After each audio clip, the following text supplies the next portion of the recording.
ഒരു മിനിറ്റിൽ പെട്ടെന്ന് തന്നെ ഒരു ക്രാബ് മസാലയുടെ വീഡിയോ കണ്ടാലോ? അപ്പോൾ ഇന്നത്തെ രാത്രിയിലത്തെ സ്പെഷ്യലാണ് കേട്ടോ ഈ ക്രാബും പൊറോട്ടയും. അപ്പോൾ ആർക്കൊക്കെ ഈ ക്രാബ് ഇഷ്ടമാണ് ആദ്യം തന്നെ ഒന്ന് കമൻറ്റ് ഇടണേ. അപ്പോൾ നമുക്ക് ഉണ്ടാക്കുന്ന വീഡിയോയിലേക്ക് പോകാം. ആദ്യം തന്നെ ഞാൻ വെളിച്ചെണ്ണ ഒഴിച്ച് കൊടുത്തിട്ട് ഉള്ളി ഒന്ന് വഴറ്റാൻ വെച്ചിട്ടുണ്ട്. ഇനി അതിലേക്ക് വഴറ്റാൻ ആവശ്യമായിട്ടുള്ള ഉപ്പും ചേർത്തിട്ടുണ്ട്.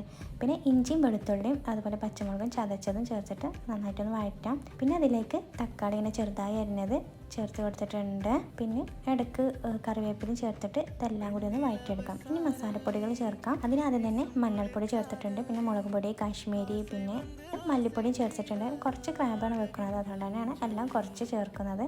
പിന്നെ ആവശ്യത്തിനുള്ള ഉപ്പും അതുപോലെ കുരുമുളക് പൊടിയും ചേർത്തിട്ട് നന്നായിട്ട് വഴറ്റിയെടുക്കാം. പിന്നെ കുറച്ച് വെള്ളം കൂടി ചേർത്തിട്ടുണ്ട്. ശേഷം കഴുകി വൃത്തിയാക്കി വെച്ചിട്ടുള്ള ക്രാബ് ചേർക്കാം. ഇതെല്ലാം മസാലയ്ക്ക് പിടിക്കാൻ വേണ്ടിയിട്ട് ഒന്ന് മിക്സാക്കി കൊടുക്കാം. എല്ലാം മിക്സാക്കിയതിന് ശേഷം ഇത് മൂടി വെച്ചിട്ട് വേവിച്ചെടുക്കാം. അപ്പോൾ ഇത് ഏകദേശം വെന്ത് വന്നിട്ടുണ്ട്. അപ്പോൾ ഫ്ലെയിം ഓഫ് ആക്കുകയാണ്. എൻ്റെ ഈ ചെറിയ വീഡിയോ ഇഷ്ടപ്പെട്ടെങ്കിൽ